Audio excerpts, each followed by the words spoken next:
معزز حاضرین اور مہمانان گرامی،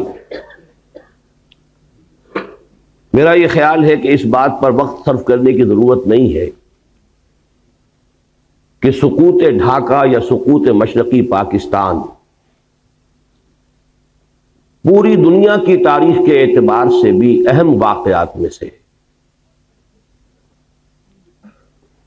خاص طور پر امت مسلمہ کو 20ویں صدی عیسوی کے نصف آخر میں اور 14ویں صدی ہجری کے ربع آخر میں جن دو عظیم ترین صدمات سے دوچار ہونا پڑا، ان میں سے ایک سقوط ڈھاکہ ہے۔ پہلا 1967 کی عرب اسرائیل جنگ، یروشلم پر یہودیوں کا قبضہ، مصر، شام، شرق اردن کی شرمناک شکست، اسرائیل کی عظیم توسیع۔ 1967 میں یہ حادثہ پیش آیا۔ امیین، اس امت کے دو حصے ہیں، امیین یعنی عرب، وآخرین اور دوسرے غیر عرب۔ ایک حصے کے لیے عظیم ترین سانحہ 1967 کی شرمناک شکست، اور آخرین میں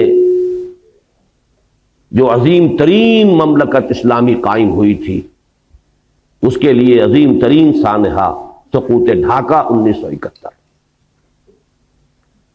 پھر اس میں بھی کوئی شک نہیں کہ جہاں تک پاکستان کی تاریخ کا تعلق ہے، ویسے تو اور بھی حوادث آئے ہیں جن سے ہمیں دوچار ہونا پڑا، لیکن سب سے بڑا حادثہ آج تک بہرحال سقوط مشرقی پاکستان ہے۔ ایسے حوادث کے بارے میں میں چاہتا ہوں کہ پہلے قرآن حکیم کتاب ہدایت، اس سے ہم کچھ بنیادی اصول سمجھ لیں۔ یہ حوادث الٹپ نہیں ہوتے، اس کائنات میں کوئی شے اذن رب کے بغیر نہیں ہے، اور اذن رب اللہ کی حکمت کے ساتھ ہے، سنت اللہ کے تابع۔ پہلی بات یہ، اللہ تعالی ہرگز ظالم نہیں، وما انا بظلام للعبید۔ اتنا بڑا حادثہ، اتنی بڑی تباہی، اتنی شرمناک شکست، بہرحال اللہ کا ظلم نہیں ہے۔ 5 دفعہ قرآن مجید میں اللہ نے فرمایا ہے وَأَنَّ اللَّهَ لَيْسَ بِظَلَّامٍ لِّلْعَبِيدِ، اللہ تعالیٰ اپنے بندوں کے حق میں ہرگز ظالم نہیں۔ دوسری بات یہ کہ یہ حوادث تمام تر انسانوں کے اپنے کرتوتوں کا نتیجہ ہوتے۔ میں نے سورہ شورى کی آیت مبارکہ تلاوت کی ہے، وَمَا أَصَابَكُم مِّن مُّصِيبَةٍ فَبِمَا كَسَبَتْ أَيْدِيكُمْ۔ جو بھی مصیبت تم پر آئی ہے یا آتی ہے، وہ تمہارے اپنے ہاتھوں کے کرتوتوں کے باعث۔ وَيَعْفُو عَن كَثِيرٍ، اور اللہ ابھی بہت سی چیزوں سے تو درگزر فرماتا رہتا ہے۔ اگر ساری غلطیوں کی سزا دے تو اس زمین پر کوئی ایک انسان بھی چلتا ہوا نظر نہ آئے۔ اللہ تو بہت درگزر کرتا ہے، بہت درگزر فرماتا ہے، یعفو عن کثیر۔ بہرحال قاعدہ کلیہ نمبر 2 یہ ہے کہ یہ انسانوں کے اپنے کرتوتوں، ان کے اپنے اعمال کا نتیجہ ہے۔ تیسری بات بڑی اہم ہے، کسی بھی قوم پر اتنا بڑا سانحہ اور حادثہ فاجعہ صرف چند لوگوں کے کرتوتوں کے نتیجے میں نہیں آتا۔ جب تک کہ قوم کا اجتماعی طور پر فساد پیدا نہ ہو چکا ہو۔ اللہ تعالیٰ کا قانون یہ ہے کہ افراد کی برکتیں تو پھیل سکتی ہیں کہ پوری قوم کے اوپر صاحبان بن جائیں۔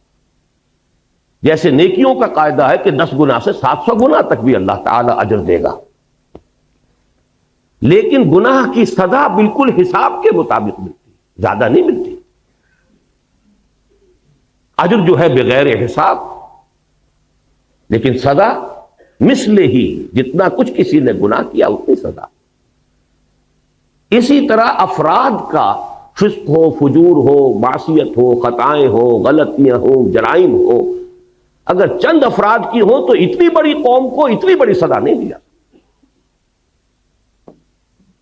در حقیقت یہ معتدل تعداد میں، اور جب تک کہ اجتماعی سطح پر وہ غلطیاں نہ ہو رہی ہیں، قوم کی ایک عظیم تعداد نے اگر اس کے اندر اپنا کردار ادا نہ کیا ہو تو اتنے بڑے حوادث رونما نہیں ہوئے۔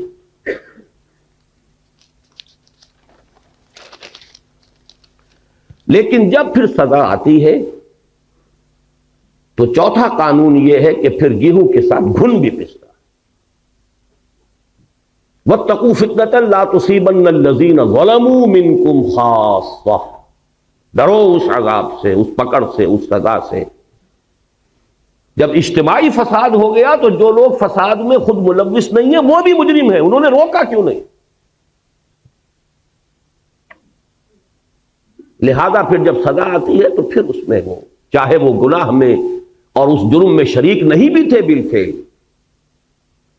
واتقوا فتنة لا تصيبن الذين ظلموا منكم خاصة۔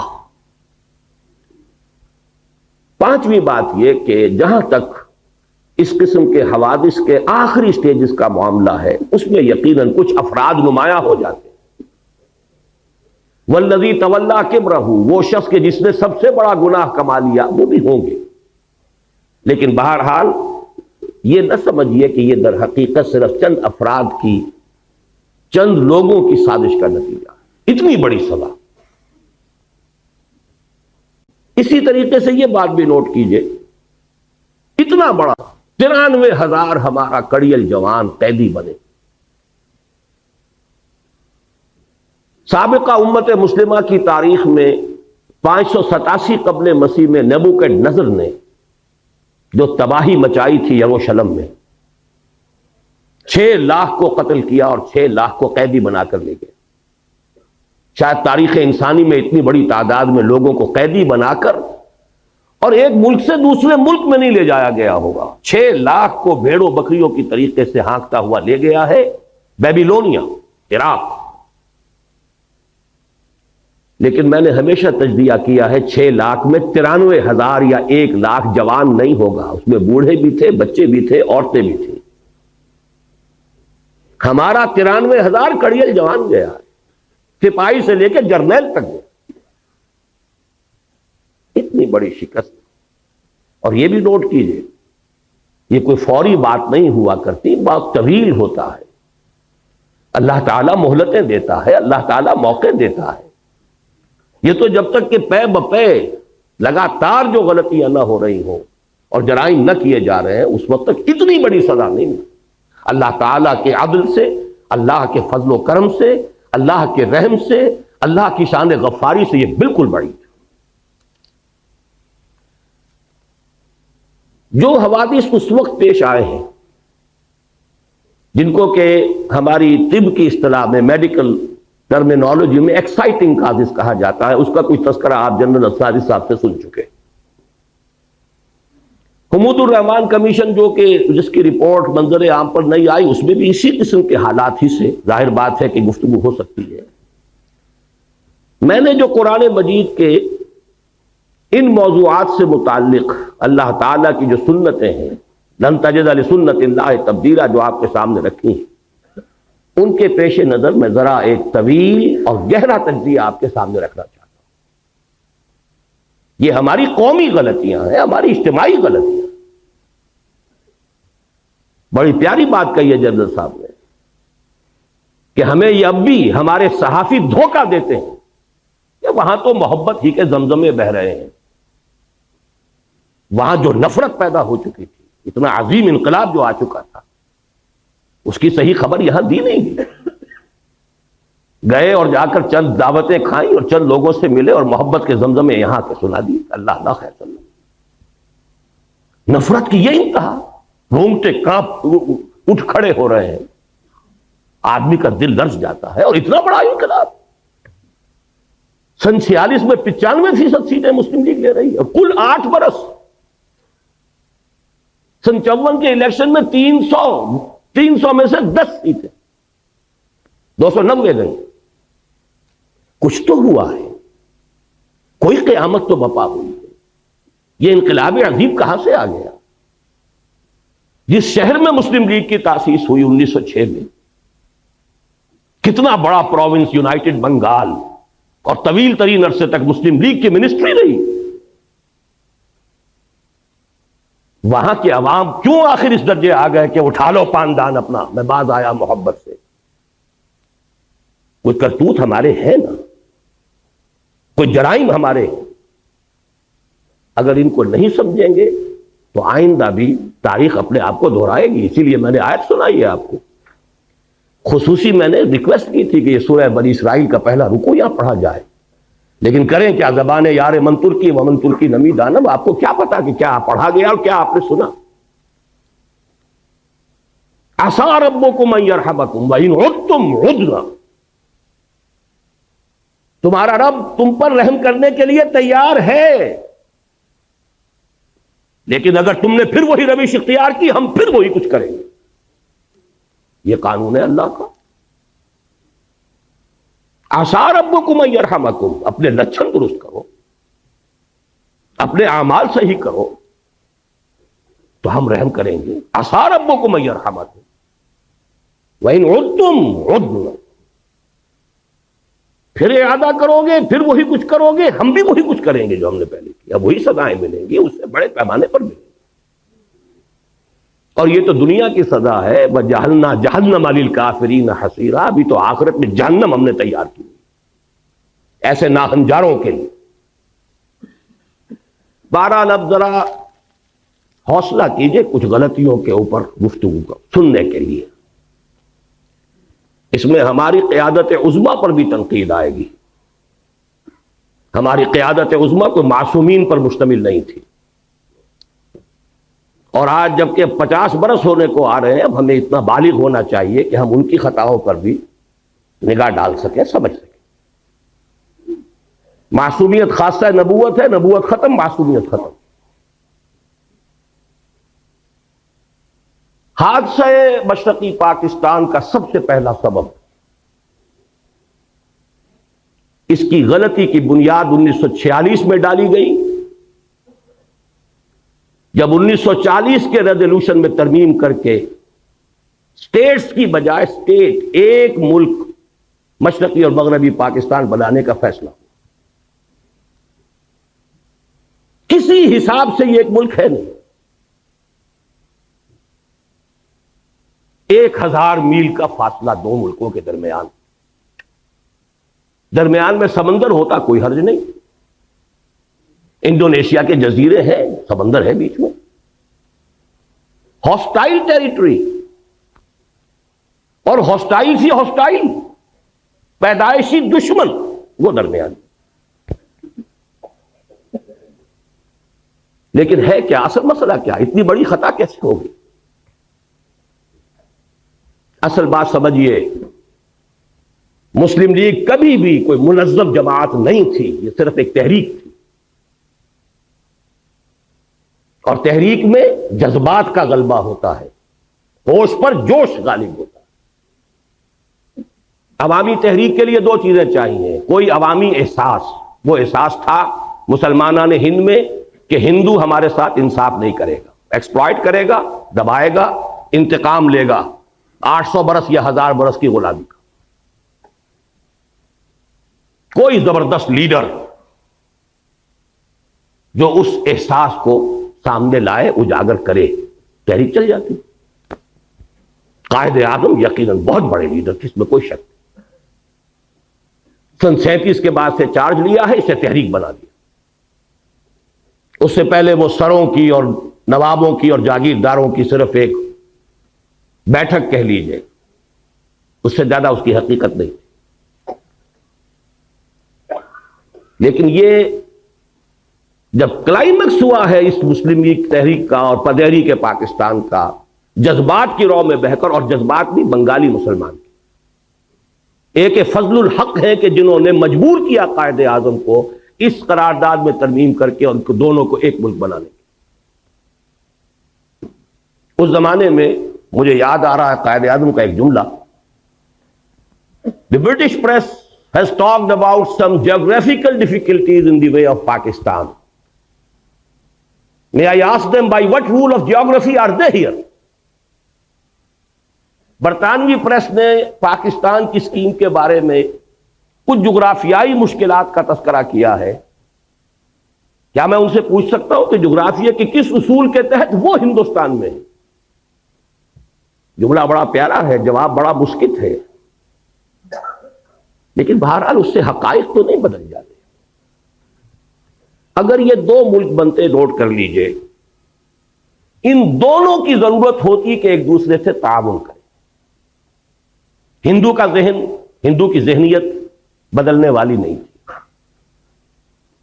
دونوں کو ہندو یا یوں کہیے بھارت کہیے، بھارت کے دستبر سے اپنے آپ کو بچانے کے لیے دوسرے کے تعاون کی ضرورت ہوتی. اگر علیحدہ علیحدہ ہوتے تعاون ہوتا، یکجا ہو گئے تو شکایتیں سامنے آئیں.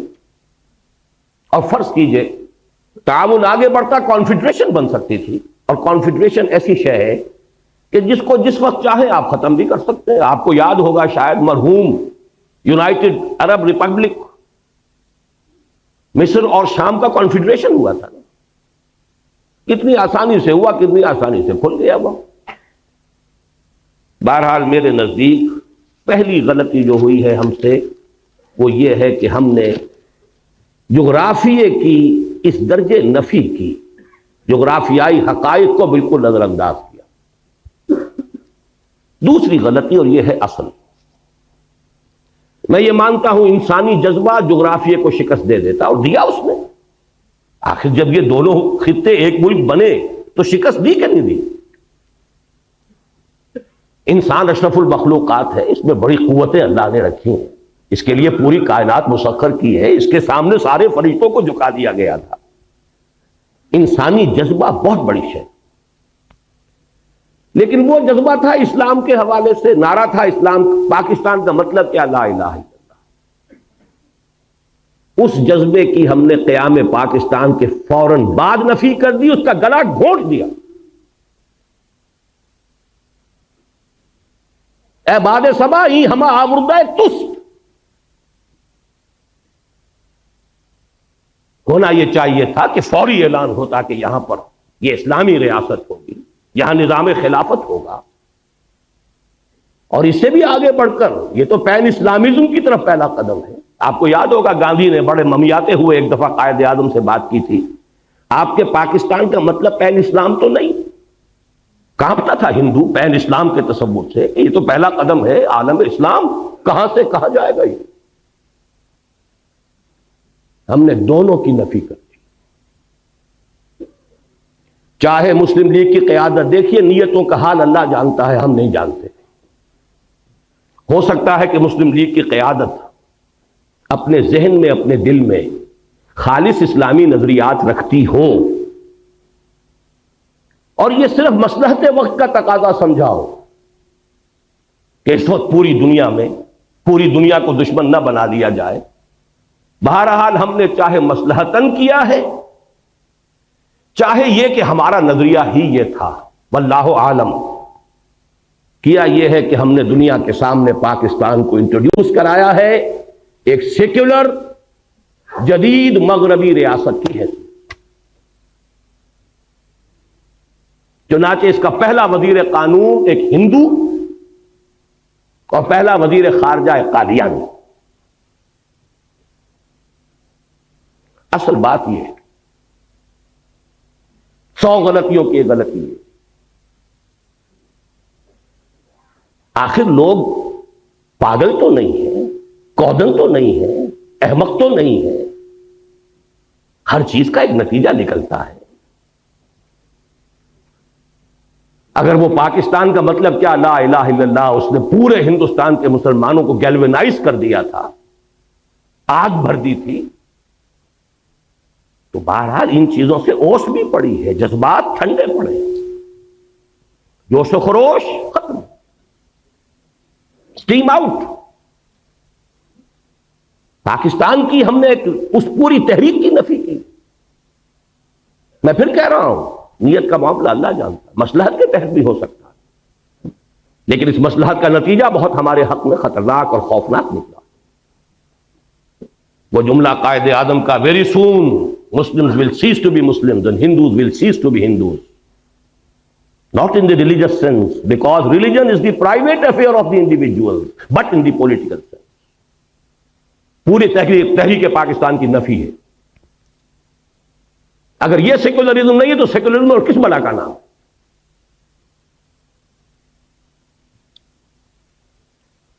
12 مارچ سن 1949 کو جا کر قرارداد مقاصد بڑے رد و قدا، بڑے ہی لیت و لال اور بڑے ہی بادل داخواستہ منظور ہوئی. لیکن اس سے پہلے بہت سی اوس پڑ چکی تھی، جذبات ٹھنڈے پڑ چکے تھے. جس طور سے پاس ہوئی ہے وہ بھی لوگوں کو معلوم ہے کہ یہ انکہنی کہی گئی ہے. یہ پتہ نہیں معلوم ہے آپ کو کہ نہیں، ہندوؤں میں یو پی کے کچھ علاقوں میں جہاں مسلم تہذیب کا غلبہ تھا، وہاں ہندوؤں میں ایک رواج تھا کہ جب کسی کی جان نہیں نکل رہی ہوتی تھی، نزع کا عالم بہت طول کھینچ جاتا تھا، تو وہ کہتے تھے کہہ دے بھائی انکہنی کہہ دے تاکہ تیری جان نکل جائے. تو وہ لا الہ الا اللہ کہہ دیتا تھا، جان نکل جاتی تھی. یہ انکہنی تھی.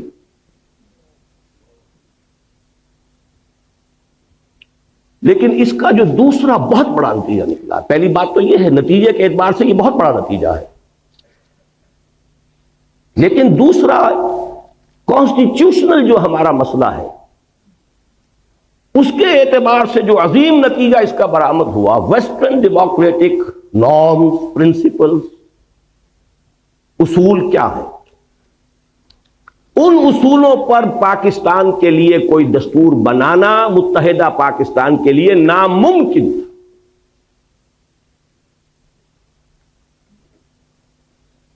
کیونکہ اس کا اصول ہے ون مین ون ووٹ. یہ تو اس کا وہ اصول ہے جس کو کسی شکل میں آپ کنٹروین نہیں کر سکتے. کس کو ڈس انفرنچائز کریں گے، کس کا حق جو ہے قسم کریں گے. اور حال یہاں یہ تھا کہ فار آل پریکٹیکل پرپزز مغربی پاکستان گویا کہ اصل پاکستان. رقبہ دیکھیے، ترقی کے امکانات دیکھیے،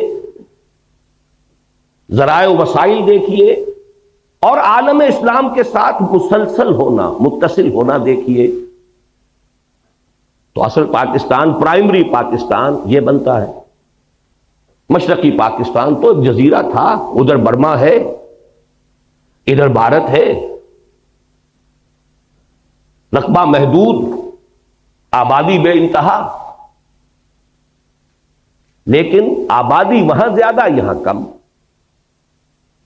ایکویشن ہو کیا؟ نتیجہ یہ ہے کہ 12 مارچ سن 49 کو جب قرارداد مقاصد پاس ہوئی ہے تو ساتھ ہی ایک بیسک پرنسپلز کمیٹی بنا دی گئی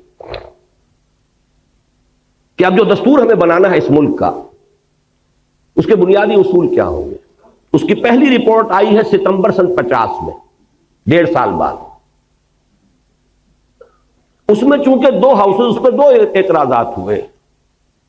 ایک اعتراض تو یہ ہوا کہ اس میں اسلام کا اب سرے سے ذکر نہیں تھا، گویا کہ قرارداد مقاصد کی حیثیت تو ایسی تھی جیسے سینما کا افتتاح کرنے کے لیے تلاوت قرآن کرا دیا. باقی اصل دستور جو بننا تھا اس میں اسلام کا سرے سے کوئی تذکرہ نہیں. لہذا ایک تو اس کی وجہ سے وہ اوس پر اوس اور پڑ گئی کہ یہ قرارداد مقاصد پاس کر کے بھی نیت ان کی نہیں ہے اسلام کی طرف آنے کی. دوسرے یہ کہ وہاں 2 ہاؤسز جو ہے تجویز کیے گئے، اور اپر ہاؤس میں ہر صوبے کو مساوی، جو بھی عام اصول ہے. مشرقی پاکستان کے لوگوں نے کہا کہ نہیں، اس طرح تم ہمیں اقلیت میں تبدیل کر رہے ہو. اپر ہاؤس میں تو پھر 5واں حصہ ہے ان کا، وہاں تو آبادی کا حساب ہے نہیں. وہ ختم ہوئی. اس کے بعد دوبارہ پھر یہ جا کر دسمبر سن 52 میں بیسک پرنسپل کمیٹی رپورٹ پھر آئی. اس میں پیرٹی کی گئی. دونوں ہاؤسز کے اندر مشرقی پاکستان، مغربی پاکستان کے ممبر برابر ہوں گے، اور مغربی پاکستان میں پھر پروپورشنل تمام صوبوں میں آبادی کے پروپورشنل تقسیم ہو جائے گی. مشرقی پاکستان کے لوگوں نے پھر کہا کہ ہماری حق تلفی ہے۔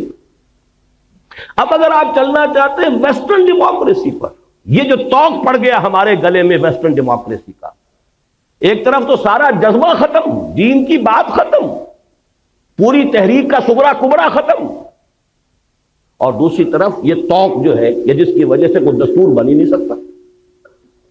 اور سب سے بڑا مسئلہ یہ تھا کہ اگر ون مین ون ووٹ ہو تو ترازو ہاتھ میں جاتی ہے ہندو کے، 1 کروڑ جو ہندو وہاں تھا، جو زیادہ بیدار، زیادہ منظم، زیادہ سرمایہ دار، زیادہ تعلیم یافتہ،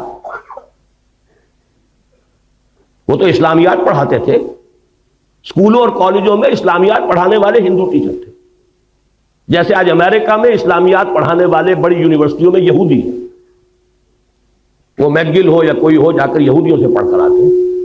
ڈاکٹر فضل الرحمان صاحب بھی یہودیوں سے پڑھ کر آئے تھے، اسی طرح وہاں ہندو تھے، بیدار زیادہ، منظم زیادہ، تعلیم یافتہ زیادہ، سرمایہ دار زیادہ۔ تو گویا کہ اگر ون مین ون ووٹ ہو تو ساری ترازو اس کے ہاتھ میں، کاسٹنگ ووٹ اس کا ہے، ویٹو اس کا کہیے۔ یہ وجہ ہے کہ اس ملک کا کوئی دستور نہیں بن سکا۔ 26 برس گزرے ہیں کہ اس ملک کا کوئی دستور نہیں بنا۔ یہ خلا آخر نتیجے پیدا کرتا ہے کہ نہیں کرتا؟ مجھے یاد ہے جب میں یہاں میڈیکل کالج میں پڑھتا تھا، جمعیت طلبہ کا ناظم اعلیٰ تھا، عزم کے نام سے ہفتے وار 15 روزہ ہمارا رسالہ نکلتا تھا، اس میں مستقل میں نے آخری صفحہ اس کا بڑے سائز پر نکلتا تھا، وہ آخری صفحے کا عنوان ہی یہ ہوتا تھا، خطوط اور مضامین، اس سوچ میں کلیاں زرد ہوئیں، اس فکر میں غنچے سوکھ گئے، آئین گلستاں کیا ہوگا، دستور بہاراں کیا ہوگا۔ یہ شعر موٹا، اس سوچ میں کلیاں زرد ہوئیں، اس فکر میں غنچے سوکھ گئے، آئین گلستاں کیا ہوگا، دستور بہاراں، دستوری بننے میں نہیں آ رہا۔ بہرحال ایک بات نوٹ کر لیجئے، جیسے جنرل صاحب نے فرمایا، دیکھیے باقی جو بھی ہم ہیں، سندھ، پنجاب، سرحد، بلوچستان، ہمارے اندر فرق و تفاوت اتنا نہیں ہے جتنا کہ مغربی پاکستان اور مشرقی پاکستان کے لوگوں میں تھا۔ وہاں تو سرے سے کوئی قدر مشترک سوائے مذہب کے ہے ہی نہیں۔ زبان لے لیجئے، لباس لے لیجئے، ایٹنگ ہیبٹس لے لیجئے، کلچر، جس شے کا بھی نام لے، یہاں کی عورتوں کا لباس اور وہاں کی عورتوں کا لباس، پٹھان اور بلوچی عورت تو یہ سمجھے گی، بنگالی عورت مسلمان عورت ہو کہ یہ تو ننگی ہے۔ اب وہاں تو اسلام کا رشتہ تھا، ہم نے اس کی نیگیشن کی، مغربی جمہوریت، اور ہم دوہرے ڈائلیما میں پھنس گئے۔ ایک تو گویا کہ اپنے نیچے سے جڑ بنیاد زمینی ہم نے کھسکا دی، اور نمبر 2 یہ جو ایک ہمارے لیے عقدہ لا ینحل ڈائلیما، دستور بنائے تو کیا بنائے۔ تیسری غلطی، بہت بڑی غلطی، اور یہ اصل میں اس دوسری غلطی میں جو دینی معاملہ تھا اس کا تتمہ ہے، لینگویج پرابلم۔ تحریک مسلم لیگ کے دوران تو اصل میں اردو گویا کہ پاکستان کی زبان اور مسلم لیگ کی زبان، وہ تو اقبال کے جو ظریفانہ کلام ہے بانگ درا میں، اس میں ہے نا، اے شیخ و برہمن سنتے ہو کیا اہل بصیرت کہتے ہیں، گردوں نے کتنی بلندی سے ان قوموں کو دو پٹکا ہے، یا باہم پیار کے جلسے تھے دستور و محبت قائم تھا، یا بحث میں اردو ہندی ہے، یا قربانی یا جھٹکا ہے۔ سکھ کے ساتھ جھگڑا قربانی اور جھٹکے کا تھا، ہندو کے ساتھ ہندی اور اردو کا تھا۔ پاکستان بننے کے بعد معلوم ہوا کہ وہ تحریک کے دور کا جذباتی معاملہ، اس کی فضا اور ہوتی ہے، حقائق کچھ اور ہوتے ہیں۔ پاکستان کی سرکاری زبان کیا ہو، اردو ٹھوسنے کی سب سے بڑی غلطی کی ہے، اور ہماری ٹاپ کی قیادت اس غلطی کی ذمہ دار ہے۔ اس کا مطلب یہ ہے کہ کوئی حالات کا صحیح اندازہ نہیں تھا۔ یہی وجہ ہے قائد اعظم کی عین زندگی کے اندر مشرقی پاکستان میں فساد ہوا ہے، بغاوت ہوئی ہے، قائد اعظم کو شدید علیل ہونے کے باوجود جانا پڑا ہے، لیکن اس سے بھی کوئی نتیجہ نہیں نکلا۔ بنگلہ بھاشا،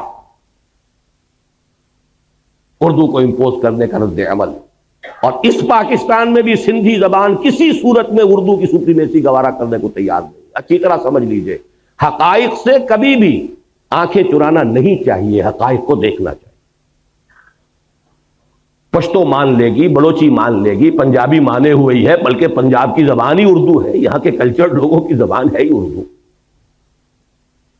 لیکن یہ کہ سندھی کبھی تیار نہیں ہے۔ ان کا دعویٰ بھی ہے، بہت قوی ہے، ہماری زبان قدیم ہے، یہ کل کی چھوکری ہے، 300-400 برس سے زیادہ اس کی تاریخ نہیں اردو کی۔ سب سے پہلی تفسیر قرآن مجید کی جو غیر عربی زبان میں لکھی گئی وہ سندھی میں لکھی گئی۔ بہرحال تھے اس ملک کے کچھ ویل وشرز، سر آغا خان نے کہا تھا، اور زاہد حسین مرحوم، the first governor of the state bank of Pakistan, کہ عربی زبان کا اعلان کرو اور زیادہ سے زیادہ عربی کی تعلیم کمپلسری کر دی جاتی تو میکسیمم 20 برس میں اگر انگریزی یہاں اتنی ہم نے سیکھ لی کہ انگریزوں کو پڑھا دیں تو کیا عربی نہیں سیکھ سکتے تھے؟ وہ تو بالکل الٹی زبان، وہ بائیں طرف سے لکھنے والی لیفٹسٹ زبان، ہماری زبان رائٹسٹ زبان، ہماری الف با تا عربی کی، فارسی کی، سب کی ایک، اردو کی بھی وہی ہے، پنجابی بھی اسی میں لکھی جائے، وہی الفابیٹس ہے۔ ہمارے لیے عربی سیکھنا کیا مشکل، ہمارے دین کی زبان، قرآن کی زبان، رسول کی زبان صلی اللہ علیہ وسلم۔ لیکن یہ کہ وہ دین کا اول تو چونکہ اس کا رشتہ بھی دین سے جڑتا تھا اور دین ہی سے تو فرار ہو رہا تھا، دین کو تو صرف انفرادی معاملہ بنانا پیش نظر تھا، دین کو اجتماعی معاملہ بنانا پیش نظر تھا ہی نہیں، تو عربی زبان کیسے مان لیں؟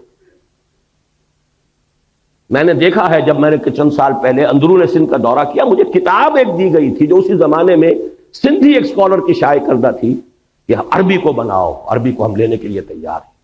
بہرحال عربی ہوتی تو پنجابی بھی پڑھتا، اردو والا بھی پڑھتا، سندھی بھی پڑھتا، سب کو نئی زبان سیکھنی پڑتی نا۔ یہ تو نہیں تھا کہ اردو سپیکنگ جو ہے اسے تو گویا کہ بہت ہی ایک ترجیح حاصل ہو گئی، اس کی مادری زبان میں پڑھایا جا رہا ہے، وہ تو آگے جائے گا ہی، اس کے نمبر زیادہ آئیں گے ہی، اس کی ڈویژن بہتر ہوگی، اس لیے سندھی اڑ گیا، یہ ہینڈی کیپ رہ جائے گا میرا بچہ، اور سب سے پہلے بنگالی کھڑا ہو گیا۔ آپ کے شاید معلوم نہ ہو، ڈھاکہ یونیورسٹی میں مولانا سید سلیمان ندوی رحمۃ اللہ علیہ کے ساتھ انتہائی توہین آمیز سلوک کیا گیا۔ انہوں نے صرف ایک بات کہہ دی تھی، وہاں علمی انداز میں، اسکالر تھے، ہسٹورین تھے، کہ 200 سال قبل، اب یہ جمع کر لیجئے مزید 50 سال جو بیت گئے تو 250 سال اب کے حساب سے ہوں گے، 200 سال قبل بنگلہ زبان بھی اسی الف باتا میں لکھی جاتی تھی، اسکرپٹ یہی تھا۔ یہ تو بعد میں جب اس کو اسکرپٹ بدل دیا گیا ہے تو یہ زبان علیحدہ ہو گئی، ہم پڑھ ہی نہیں سکتے اسے، ورنہ بنگلہ بھاشا بھی الف باتا کے حوالے سے لکھی جائے تو اس کا بھی 75% ہمارے لیے قابل فہم ہے، وہ اجنبیت رہے نا، وہ دوری رہے نا، لیکن انہیں مجبور کیا گیا اپنے الفاظ واپس وہ تب نکلنے دیا گیا تحریری۔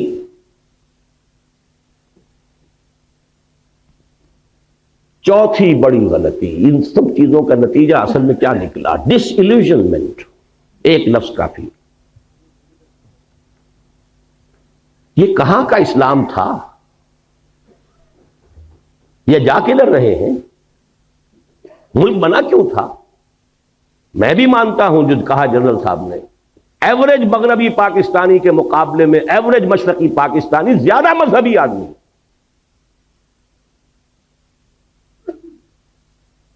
جو آپ کے ہاں تبلیغی جماعت کا یہاں اجتماع اگر ہوتا ہے میکسیمم 8 لاکھ، وہاں 25 لاکھ کا ہوتا۔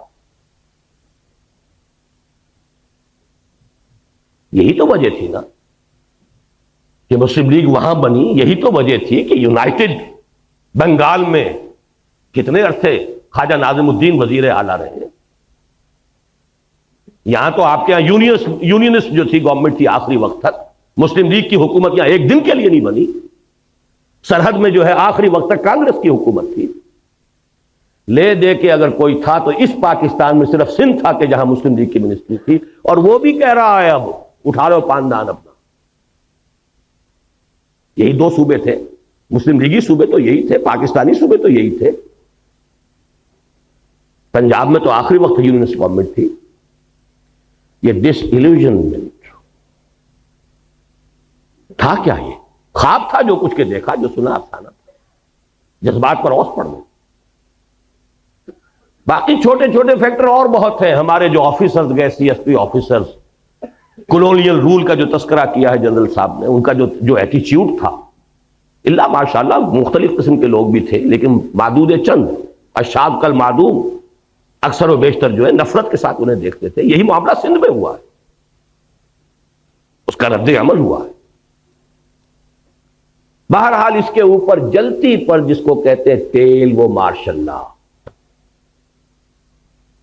مارشل لا کا مطلب فوج کی حکومت. فوج صرف مغربی پاکستان کی ہے، مشرقی پاکستان کا اس میں کوئی. گویا کہ مغربی پاکستان اب حاکم ہو گیا مشرقی پاکستان، اور مغربی پاکستان تو وہ کہتے ہیں تو پنجابی فوج کہتے ہیں. ہم نے پنجابیوں کا غلام بننے کے لیے یہ پاکستان نہیں بنایا. دلیل قوی تھی، کوئی آج رد کرتے اسے.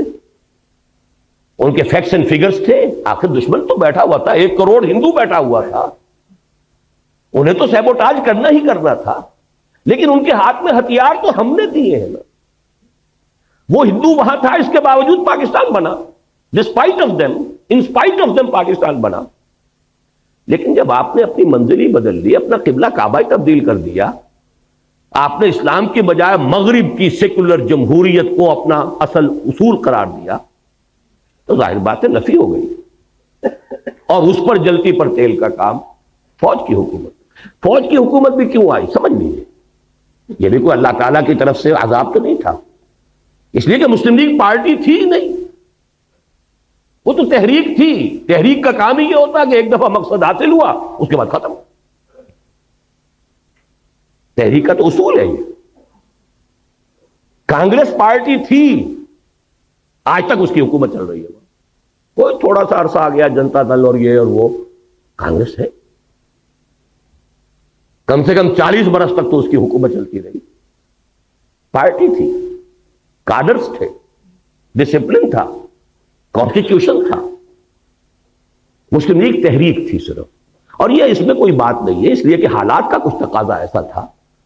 صورتحال جو ہے وہ اتنی فرصت تھی نہیں کہ اس کی ایک تنظیم کا استحکام کا معاملہ کیا جا سکتا.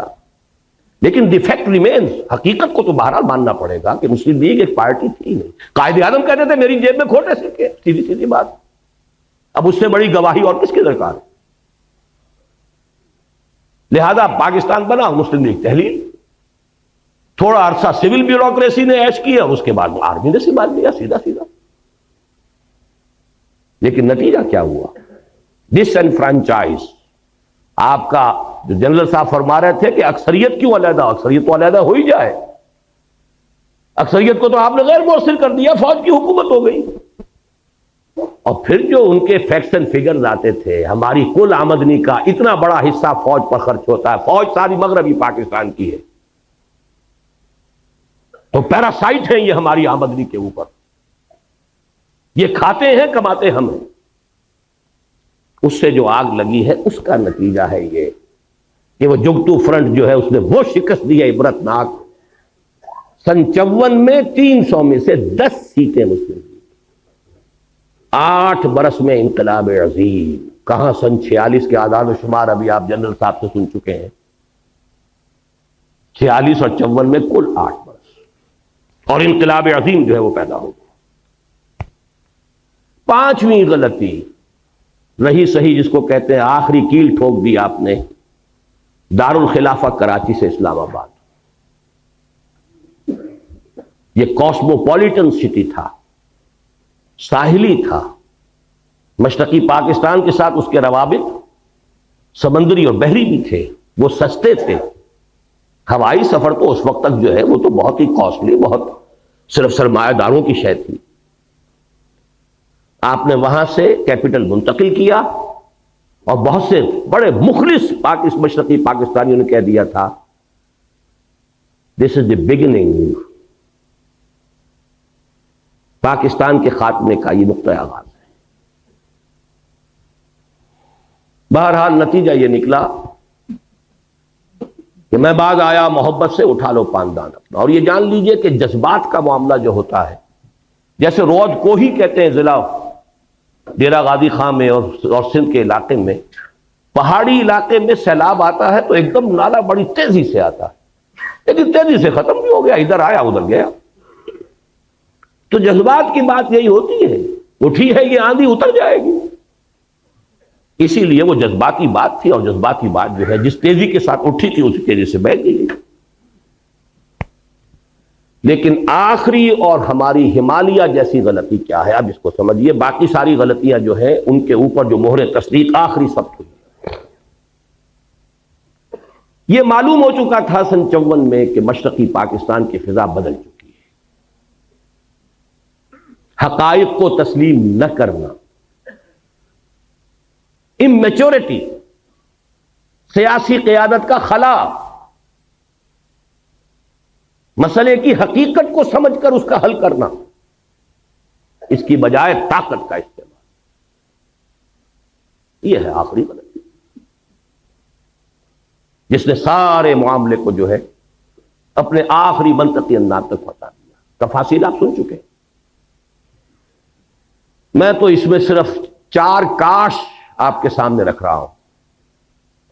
اگرچہ مجھے معلوم ہے حضور کی حدیث ہے، یہ لفظ ممنوع ہے، ان کلمۃ اللہ تفتح عمل الشیطان. جو ہوا ہے اس نے رب سے ہوا ہے، لہذا یہ کہنا کاش یوں ہو جاتا یہ مناسب نہیں. لیکن یہ کہ انسان ہے، اس کی طبیعت ہے، اس کی سوچ کا انداز ہے، اپنے خیالات کی تعبیر کا ایک انداز ہے. کاش کے صدر ایوب صاحب پاکستان کے ڈیگال بن گئے ہوتے. ڈیگال نے الجزائر میں ریفرینڈم کرایا، بھائی رہنا چاہتے ہو ہمارے ساتھ یا نہیں رہنا چاہتے جاؤ بھائی. کتنے عرصے تک جنگ کرتے رہے، کتنے فرانسیسی مارے گئے، ادھر سے الجزائری جو ہے وہ اپنی جانیں دے رہے ہیں، اور مسلسل جنگ کی وجہ سے فرانس کی ترقی رکی ہوئی ہے. فرانس آگے نہیں چل پا رہا، سارے وسائل اس میں کھپ رہے ہیں. اسے اپنے بہترین دوستوں کو جیل میں ڈالنا پڑا. اور آپ کو یاد ہے یہ 3 بڑے ٹال اس وقت کے ملٹری لیڈرز تھے دنیا کے اندر، ڈی گول، پھر صدر ناصر، پھر صدر ایوب. قداور ہونے میں کم نہیں تھا ڈی گال سے یا اور صدر ناصر سے، لیکن فہم اور سمجھ. کاش کے ڈیگال والا معاملہ کرتا. میں نے 1969 میں مضمون لکھا تھا میثاق کے اندر کہ ہم مشرقی پاکستان کے لوگوں کو جبرن اپنے ساتھ ہرگز نہیں رکھ سکتے، خدا کے لیے ان سے ریفرینڈم کرائیے. وہ پاکستان کے ساتھ رہنا چاہتے ہیں یا نہیں، اور رہنا چاہتے ہیں تو کن شرائط پر رہنا چاہتے ہیں، ان سے پوچھئے، استصواب کیجیے. جبر اگر کریں گے تو اس کے نہایت خطرناک نتائج نکلیں گے. یہ جون جولائی 1969 کا میرا پرچہ میثاق کا ہے. کوئی طاقت مشرقی پاکستان کو زبردستی اور جبر کے ساتھ پاکستان کے ساتھ نہیں رکھ سکتی، مغربی پاکستان کے ساتھ. میں تو سیاسی آدمی نہیں ہوں، میری تو کہیں آمد و رفت کا بھی معاملہ نہیں تھا. میں تو صرف تعلیم و تعلم قرآن میں لگا ہوا تھا. سن 65 کے بعد سے جب لاہور دوبارہ آیا ہوں، میرا تو کام ہی ایک تھا، درس قرآن. لیکن حالات تو ہے سامنے. وہ مرد درویش تھا کبھی دہلی کے اندر ایک چھوٹی سی کٹیا کے اندر بیٹھا ہوا، شاہ ولی اللہ دہلوی، صرف کتابیں لکھ رہا ہے اور کچھ نہیں کر رہا.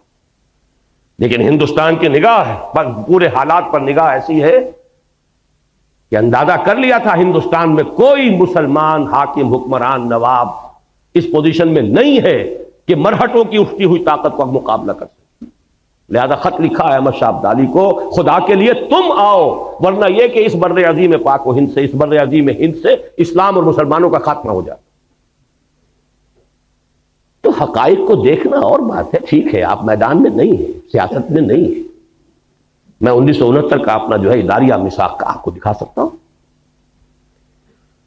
اور اس کا بھی امکان ہے اگر آپ کسی کو آپشن دے دیتے ہیں اور ان سے پوچھیں کہ آپ کس بنیاد پر، کس شرائط پر رہنا چاہتے ہیں، تو اس کا امکان ہے کہ وہاں پر پاکستان ہی کے حق میں فیصلہ ہو. لیکن آپ نے تو آپشن دیا ہی نہیں. اور اگر نہ بھی ہوتا تو ٹھیک ہے، ٹیبل پر بیٹھ کر معاملہ طے کر لو بھائی. سیپریشن ہو جائے. سب سے مقدس رشتہ میاں اور بیوی کا ہے، اس میں بھی سیپریشن ہے. چاہے ابغض الحلال ہے، حلال میں سب سے زیادہ، حرام میں ابغض الحرام، حرام میں سب سے زیادہ ناپسندیدہ شے، لیکن ہے، جائز ہے. تو سیپریشن میں کوئی حرج نہیں تھا. وہ رد عمل تو نہ ہوتا کہ انہوں نے مشرقی پاکستان کا لیبل اتار کر اور پھینکا خلیج بنگال میں، اٹھا لو پاندان اپنا، ہمیں نہیں چاہیے پاکستان. آپ نے کبھی غور کیا دنیا میں کتنے عرصے تک دو جرمنی رہے، کسی جرمنی نے اپنا نام نہیں بدلا؟ مشرقی جرمنی، مغربی جرمنی. دو کوریا آج بھی ہے، کوئی سا کوریا چھوڑنے کو تیار ہوگا نام اپنا؟ کوئی ویتنام چھوڑ دے گا اپنا نام؟ کسی نے چھوڑا؟ کوئی یمن چھوڑ دے گا؟ اور انہوں نے اٹھا کر پہلا دن، بلکہ یہاں تک کہا تھا ڈاکٹر کمال حسین جو پہلا ان کا وزیر خارجہ بنا تھا، میرے سینے کے اوپر لکھے ہوئے الفاظ ہیں، اس کا سٹیٹمنٹ تھا we won't like to be called a Muslim country. آپ نے اسلام کو چھوڑا، انہوں نے کہا کہ ہم مسلم بھی نہیں رہنا چاہتے. رد عمل کی یہ انتہا ہوتی. آپ نے اسلام کے نام پر جمع کیا تھا ہمیں، احیاء اسلام کے خواب ہمیں دکھائے گئے تھے، پین اسلامزم کے خواب دکھائے گئے تھے. کیا ہے آپ نے؟ تو تم نے اسلام کو چھوڑا، ہم مسلم کا نام بھی چھوڑ. We won't like to be called a Muslim country. ذرا رد عمل جو بھی ہوتا ہے کسی کے اندر، اس کی انتہا دیکھیے.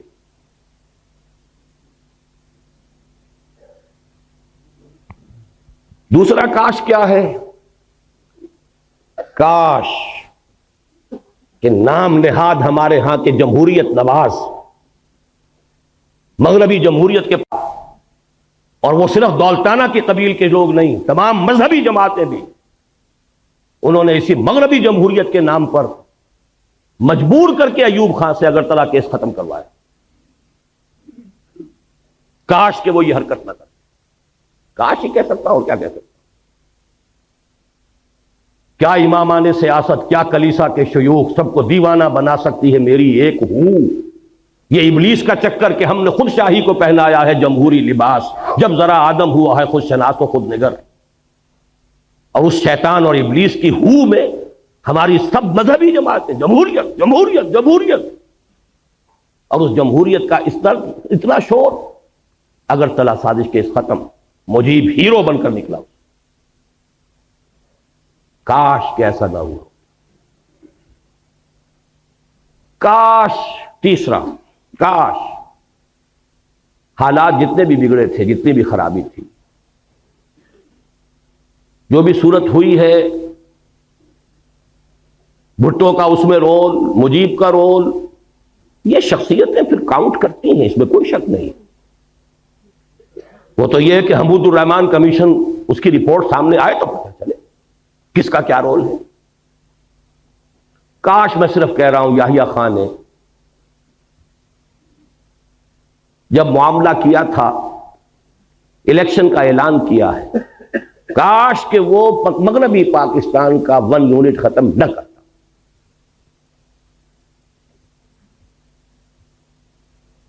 اس کا نتیجہ کیا نکل سکتا تھا؟ پازیٹو.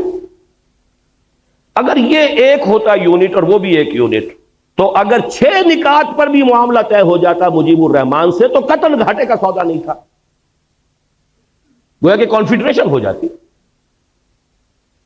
لیکن وہ 6 نکات جب یہاں کے پروونسز کے اوپر آپ ڈالتے تو اس کا مطلب ہے یہاں 4 ریاستیں وجود میں آتی.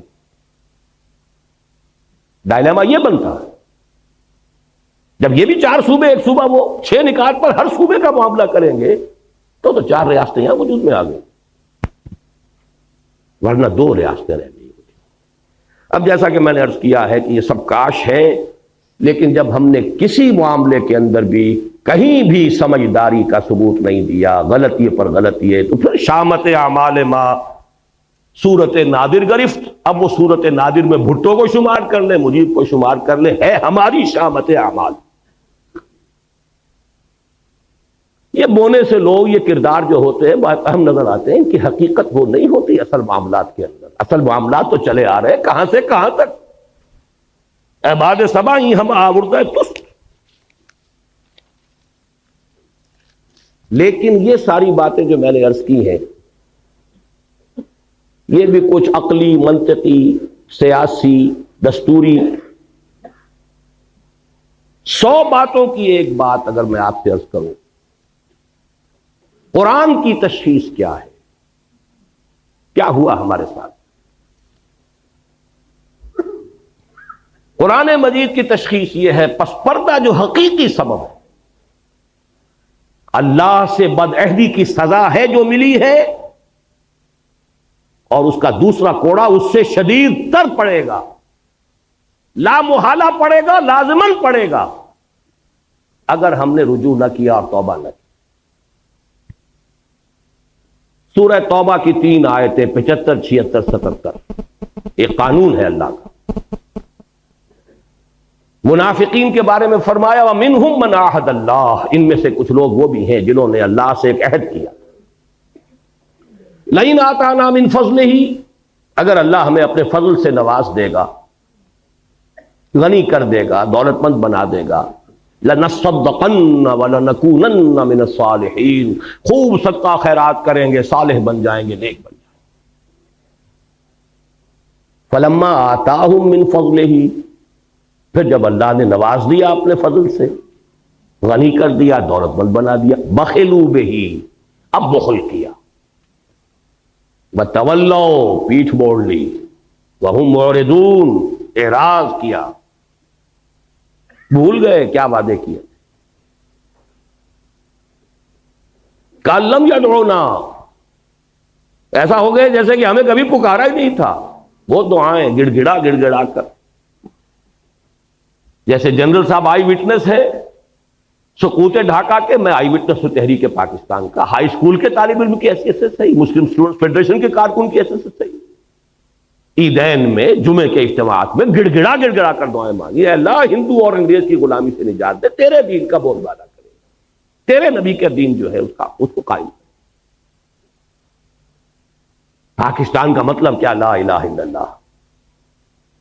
فلما آتاہم من فضلہ بخلوا بہ وتولوا وہم معرضون، اس کی سزا جو آخرت میں ملنی ہے وہ تو ملنی ہے، دنیا میں جو سزا اللہ نے دی، فعاقبہم، عاقبہ عقوبت سے بنا ہے سزا، فعاقبہم نفاقا فی قلوبہم، اللہ نے سزا کے طور پر ان کے دلوں میں نفاق پیدا کر دیا۔ یہ ہے قانون اللہ کا جو ہم پر 100% لاگو ہوا، بدعہدی کی اللہ سے، خلاف ورزی کی اس معاہدے کی، نفاق، اور نفاق کی 2 شکلیں ہیں جو آج پاکستانی معاشرے کا ہال مارک جسے کہتے ہیں، ٹریڈ مارک کہہ دیجئے، نمایاں ترین، ایک وہ جسے نفاق عملی کہتے ہیں، اذا حدث کذب واذا اؤتمن خان واذا وعد اخلف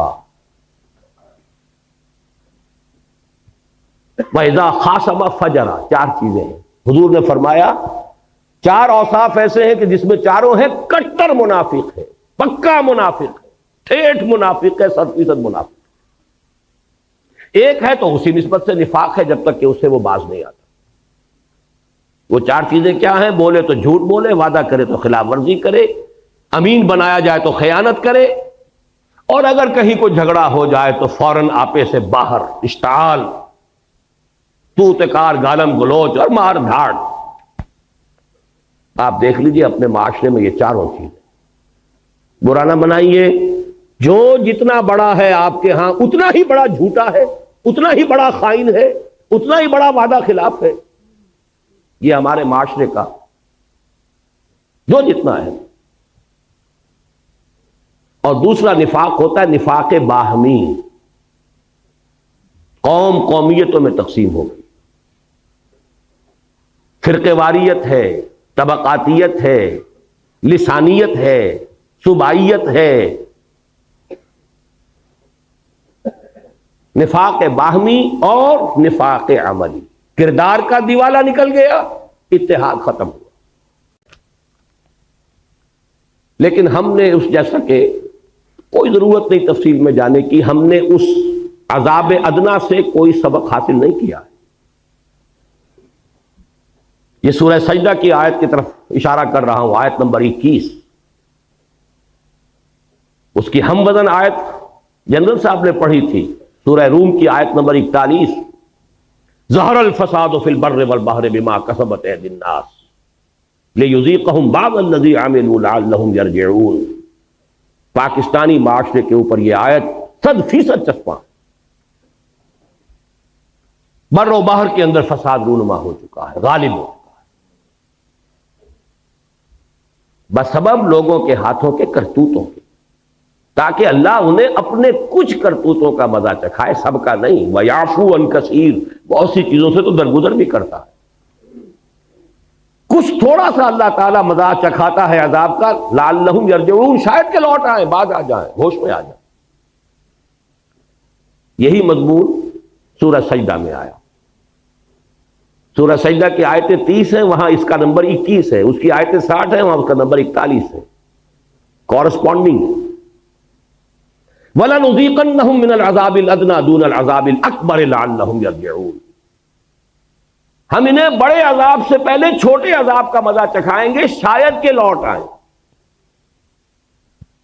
یہ چھوٹا عذاب تھا کس کے مقابلے میں؟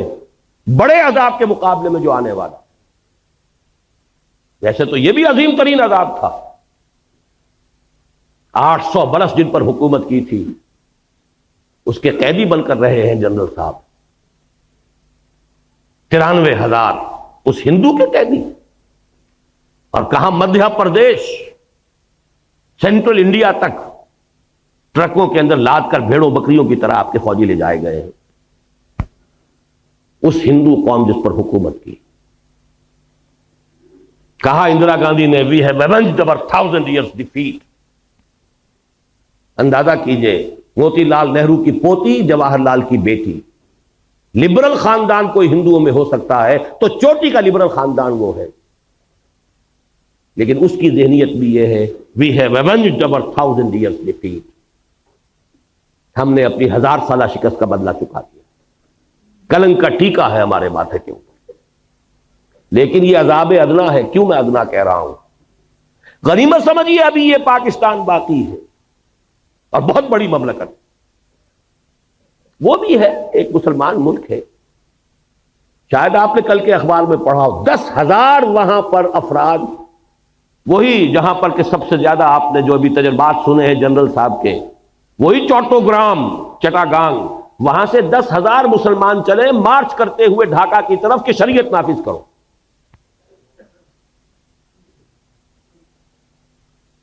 اسلام کے معاملے کا معاملہ، وہ تسلیمہ نسرین کے ساتھ جو کچھ انہوں نے کیا ہے، کیا ان کے اندر مذہبی غیرت نہیں ہے؟ بھاگنا پڑا کہ نہیں اس کو؟ جان بچا کر کیسے گئی؟ بہرحال چھوڑیے، غنیمت ہے کہ وہ بھی ابھی ایک ملک ہے، مسلمان ملک ہے۔ لیکن یہ ملک، اب میں یاد دلانا چاہتا ہوں، اصل میں یہ 2 خطوں پر مشتمل پاکستان تو اللہ نے ہمیں بونس دیا تھا،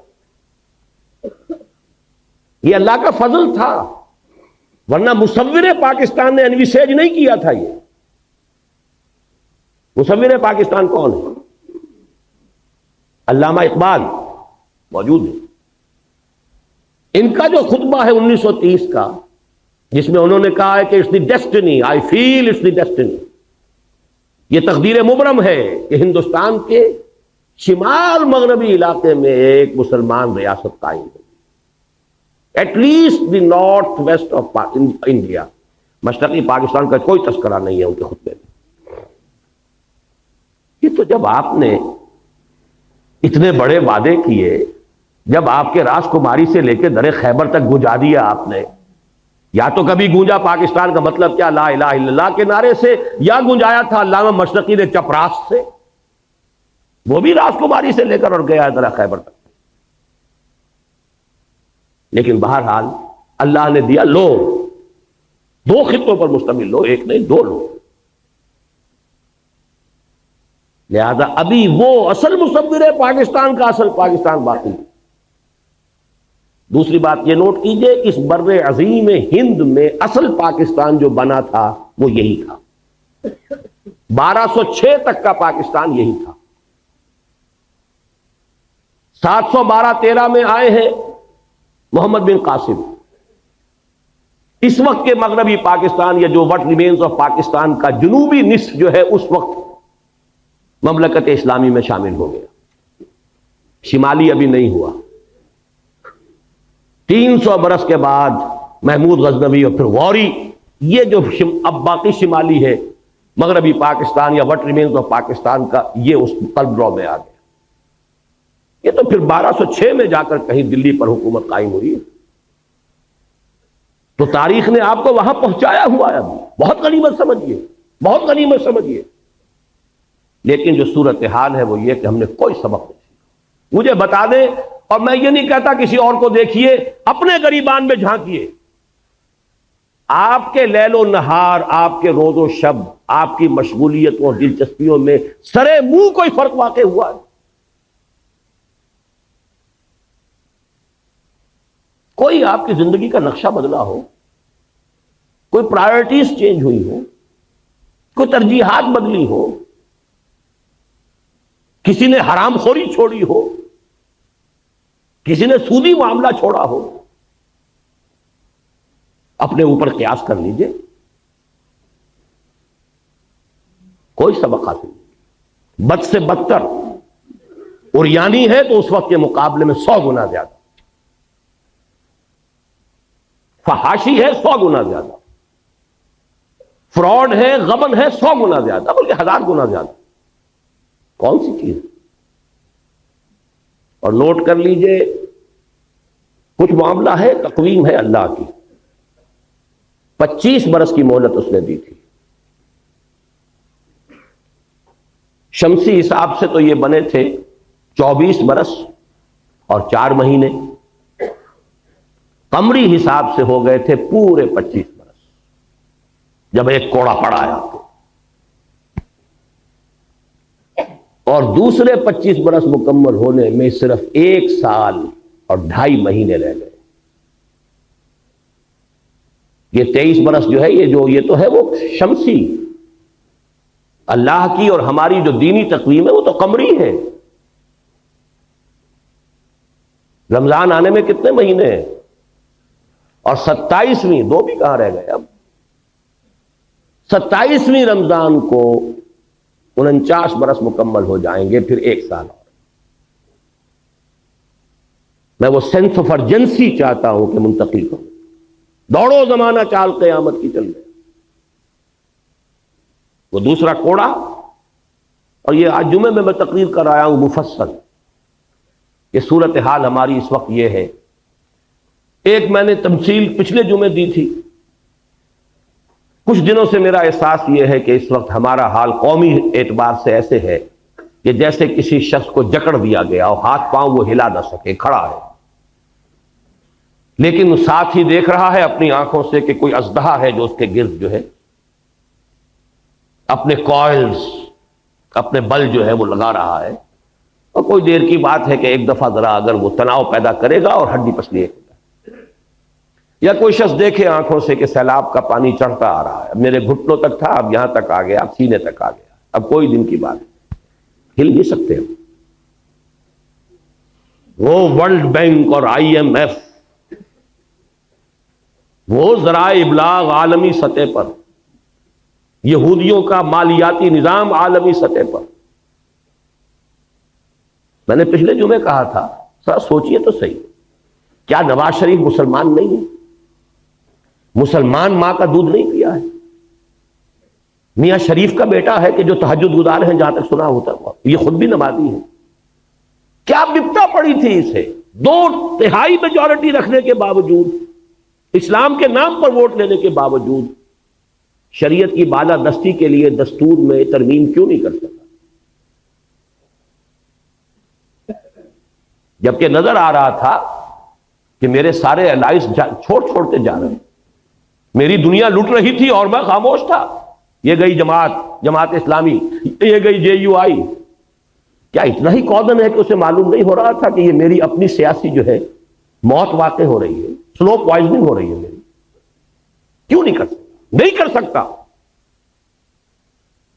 عالمی قوتوں کا دباؤ ہے، جکڑے ہوئے ہیں آپ، عالمی استعمار ہے، نیو ورلڈ آرڈر ہے، مالیاتی نظام ہے، مہاجنی جکڑ بند کے اندر آپ کسے ہوئے، ہلیں گے کیسے؟ وہاں تو زلزلہ آ گیا تھا کہ انہوں نے بینک انٹرسٹ کو ربا قرار دے کر حرام قرار دے دیا، زلزلہ آ گیا دنیا۔ وہ جو پائپ میں چلی آ رہی تھی ایڈ، وہاں پر بھی پاؤ رکھ کر روک دیا گیا۔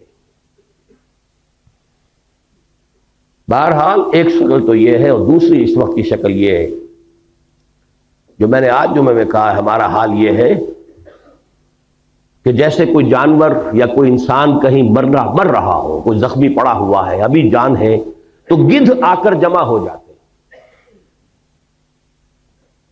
ابھی نوچتے نہیں، کھسوٹتے نہیں جب تک کہ جان نکل نہ جائے، کیا پتا ہاتھ اٹھا کے مار ہی دے۔ وہ گدھ ایک طرف کشمیر پر امریکہ کا گدھ منڈلا رہا،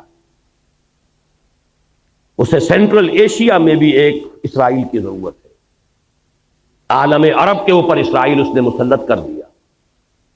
اب تو کیوں لگائے کھڑے ہیں ماننے کے لیے اور سر جھکانے کے لیے، ہار ڈالنے کے لیے، اندر خانے سب ڈالے ہوئے تھے پہلے ہی، وہ تو صرف پردے اٹھ رہے ہیں۔ یہاں بھی چاہیے سینٹرل ایشیا، پھر شمالی علاقوں پر آپ نے کل کی اگر خبریں نامی اخبار میں جو خبر آئی ہے، ایک ریاست اسماعیلی ریاست قائم کر کے، پرنس کریم آغا خان اور پرنس فلپ آئے اس لیے تھے پاکستان، ابھی بے نظیر سے کیا طے کر کے گئے ہیں، ادھر بلوچستان کے ساحل پر علاقہ دیا جا رہا ہے، ایران کو ٹیکل کرنا ہے، خلیج کے دہانے پر بھی تو بیٹھنا ہے آخر۔ باقی یہ کہ وہ جناح پور ہو، کوئی ہانگ کانگ، کوئی اور سنگاپور چاہیے نا، یہ وہ گدھ ہیں جو منڈلا رہے ہیں، اور یہ رکھتے ہیں ہمیشہ دو options, they don't keep all their eggs in one basket, یا کشمیر میں ہو جائے یا شمالی علاقوں میں ہو جائے، کہیں تو ہو جائے، یا جناح پور بن جائے یا سندھو دیش بن جائے، کچھ تو ہو جائے، یا بلوچستان کے ساحل پر ہمیں جگہ مل جائے۔ یہ حالات ہیں اصل میں۔ بہرحال آگ ہے، اولاد ابراہیم ہے، نمرود ہے، کیا کسی کو پھر کسی کا انتہا مقصود ہے۔ الہی خیر میرے آشیاں کی، زمیں پر ہے نگاہیں آسمان۔ ہمارے لیے تو آسمان یہ امریکہ بہادر، نیو ورلڈ آرڈر۔ علاج کیا ہے؟ علاج اس کا وہی آب نشاط انگیز ہے ساتھی، توبہ، رجوع کرو اپنی اصل کی طرف جس کے لیے پاکستان بنائے۔ توبہ افراد کرے، توبہ کرے، اپنی معاش، اپنی معاشرت میں سے غیر اسلامی چیزیں نکال دیں، پھر توبہ قوم کرے، اور اجتماعی توبہ کے لیے ایک مضبوط جماعت ہو کہ جو منکرات کے خلاف جہاد کرے اور طاقت کے ساتھ جہاد، کسی کی پولیٹیکل گیم میں نہ آئے، کسی پاور پالیٹکس میں نہ آئے۔ پاکستان میں خلافت کی دعوت، دو الفاظ میرے نوٹ کر لیجیے، قیام خلافت کی دعوت، اور پورے عالمی سطح پر نظام خلافت کے علمبردار بن کر کھڑے ہو جائیں، جس میں پہلا مرحلہ پین اسلامزم کا ہوگا، پورے عالم اسلام کو متحد کر کے خلافت کے نظام کے تحت لانا۔ میں آپ کو سنا چکا ہوں گاندھی کا جملہ جو قائد اعظم سے کہا تھا، آپ کے پاکستان کا مطلب پین اسلام تو نہیں ہے نا۔ یہاں میں اب ایک آیت مبارکہ کا حوالہ دے رہا ہوں، وہ خلافت ہے کیا؟ ویسے تو یہاں میں تقریریں کر چکا ہوں، بڑی مفصل تقریریں کر چکا ہوں، اس کا سیاسی ڈھانچہ کیا ہوگا، دستوری ڈھانچہ کیا ہوگا، معاشی ڈھانچہ کیا ہوگا، لیکن امیر جمع ہے احباب درد دل کہہ لے، پھر یاد دہانی کر رہا ہوں۔ ایک آیت میں جدید اسلامی خلافت کا پورا نقشہ موجود، آیت نمبر 59 سورہ نساء، یا ایھا الذین آمنوا اطیعوا اللہ واطیعوا الرسول واولی الامر منکم فَإِن تَنَازَعْتُمْ فَرُدُّوهُ إِلَى اللَّهِ وَالرَّسُولِ إِن كُنتُمْ تُؤْمِنُونَ بِاللَّهِ وَالْيَوْمِ الْآخِرِ ذَلِكَ خَيْرٌ وَأَحْسَنُ تَأْوِيلًا۔ دیکھیے جدید ریاست کے 3 پلر شمار ہوتے ہیں: لیجسلیچر، اطیعوا اللہ و اطیعوا الرسول، کتاب و سنت. ایک ترمیم دستور میں ہو جائے، شریعت کی ٹوٹل بالادستی، ہر معاملہ کتاب و سنت کے تابع، خلافت بن گئی. قرارداد مقاصد اصولاً طے کر چکی، صرف یہ ایک ترمیم درکار ہے جو نواز شریف صاحب نہیں لا سکتے. لیکن اس کے لیے بڑی عوامی ایک جد و جہد کی ضرورت ہوگی، جانے دینے کی ضرورت ہوگی. پوری قوم اگر کھڑی ہو گئی، اور پوری قوم سے مراد اتنی معتدل تعداد میں لوگ کہ پوری قوم کے اندر جو ہے ایک آگ لگا دے، تو کوئی امریکہ کا باپ کچھ نہیں کر سکتا. اور سب سے بڑی بات پھر اللہ کی مدد آئے گی. ان تنصروا اللہ ینصرکم لینصرن اللہ من ینصرہ، اللہ لازماً مدد کرے گا اس کی جو اس کی مدد کرے. تو لیجسلیچر اطیعوا اللہ و اطیعوا الرسول پر دستور کے اندر ایک ترمیم، ٹوٹل بالادستی. نمبر 2 اولی الامر ایگزیکٹو. یہ اولی الامر منکم، مسلمانوں میں سے ہو، غیر مسلم نہیں. وہ ذمہ ہوگا، پروٹیکٹڈ مائنورٹی ہوگا، جان مال عزت آبرو کی حفاظت کا ذمہ لیں گے. لیکن نہ لیجسلیچر میں اس کا دخل ہو سکتا ہے، اس لیے کہ وہ کتاب و سنت سے متعلق ہے. وہ نہ کتاب کو مانے نہ سنت کو مانے. نہ ہی ایگزیکٹو کے ٹاپ پر وہ ہو سکتا ہے. ہاں ملازمتوں میں، ٹیکنیکل شعبوں میں ان کی خدمات سے فائدہ اٹھائیے. اولی الامر منکم. باقی اگر جھگڑا ہو جائے، آیا یہ شے شریعت کے مطابق ہے یا نہیں ہے، جھگڑا اسی کا ہونا ہے نا. لیجسلیچر ایک قانون پاس کرتی ہے، میں یہ کہتا ہوں کہ نہیں یہ تو کتاب و سنت کے منافی ہے، جھگڑا ہو گیا نا. فَإِن تَنَازَعْتُمْ فَرُدُّوهُ إِلَى اللَّهِ وَالرَّسُولِ. یہاں تنازع کے حوالے سے جوڈیشری آ گئی، جوڈیشری طے کرتی ہے. جدید ریاست نے انہی تینوں کو انسٹیٹیوشنز کی شکل دے دی ہے. تو یہ 3 حصے ریاست کے جو قرآن مجید کی اس ایک آیت میں موجود. جوڈیشری طے کرے گی، لے جاؤ معاملہ سپریم کورٹ میں لے جاؤ. صحیح رخ پر قدم اٹھایا تھا ضیاء الحق نے. یہ دوسری بات ہے کہ ہاف ہارٹڈ بلکہ کوارٹر ہارٹڈ بلکہ 8واں حصہ بھی نہیں تھی نیت کے اندر. 2 ہتھکڑیاں پہنا دیں، 2 بیڑیاں ڈال دیں. دستور بھی بالا تر شریعت سے، آئلی قوانین بھی بالا تر شریعت سے، مالی قوانین بھی بالا تر شریعت سے. رہ کیا گیا پھر؟ جوڈیشل لاز بھی بالا تر شریعت سے. تو سوائے فراڈ کے اور کیا رہ گیا؟ یا کچھ لوگوں کی تنخواہیں ہیں، وہ فیڈرل شریعت کورٹ اور فلانش کورٹ تنخواہیں چل رہی ہیں، بڑے ٹھاٹ جمے ہوئے، کریں گے کیا وہ؟ نہ دستور ان کے دائرہ کار میں، نہ عدالتی قوانین دائرہ کار میں، نہ مالی قوانین. خیر مالی قوانین کے لیے وہ 10 برس کی چونکہ تھی ہتھکڑی، وہ کھل گئی اچانک، تو انہوں نے وہ دے دیا فیصلہ، اور فیصلے کے خلاف اپیل میں جا کر نواز شریف صاحب اور اس معاملے کو وہاں کنڈم کر دی. آئلی قوانین بھی نہیں شریعت کے مطابق. مجھ سے کہا تھا انہوں نے، پھر یہ خواتین کو کون مطمئن کرے گا؟ میں نے کہا اگر یہی آپ کی سوچ کا معیار ہے تو یہ میرا استعفیٰ، میں آپ کے ساتھ شورا میں بیٹھنے کو تیار ہوں. بہرحال پہلی بات یہ. نمبر 2، صدارتی نظام اس ملک کے لیے اگر خیر ہے، صدارتی نظام. یہ پارلیمانی نظام انگریز کی وراثت، وہ تو مجبور ہیں، روایت پرست قوم ہے، انہیں اپنے بادشاہ کو، ملکہ کو سر پر بٹھانا ہے ضرور.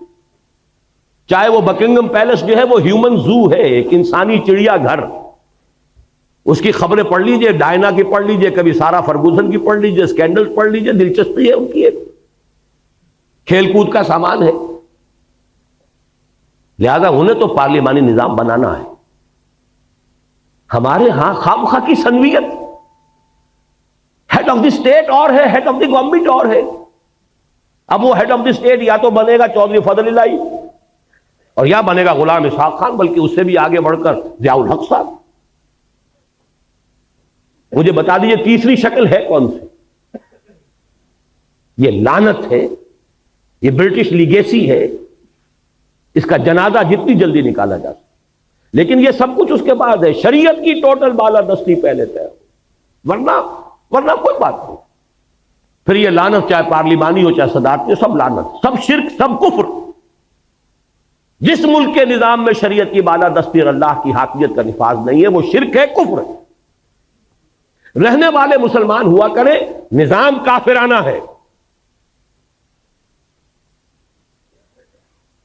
ایک اور چیز روح عصر کا ایک تقاضا ہے، true federal system. True federal system.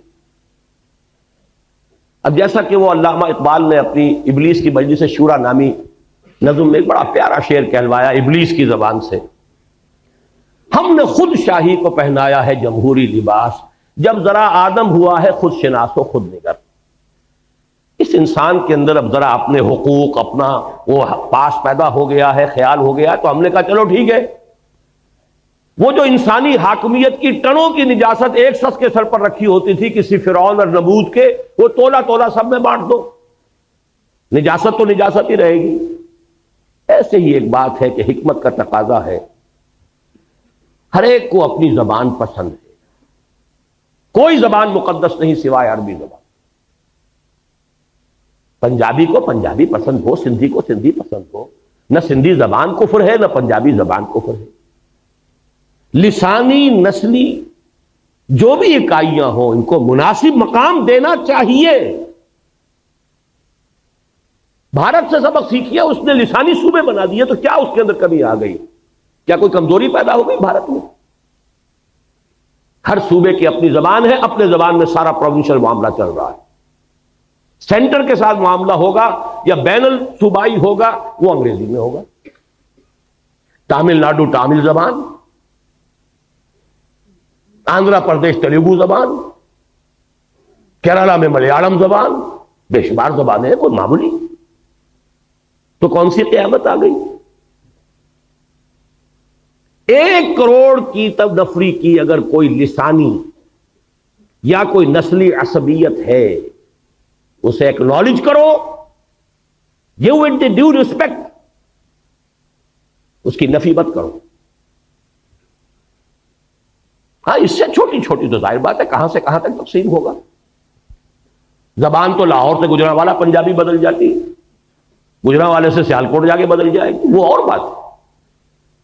لیکن جو موٹی موٹی تقسیمیں ہیں ان کے مطابق کوئی حرج نہیں.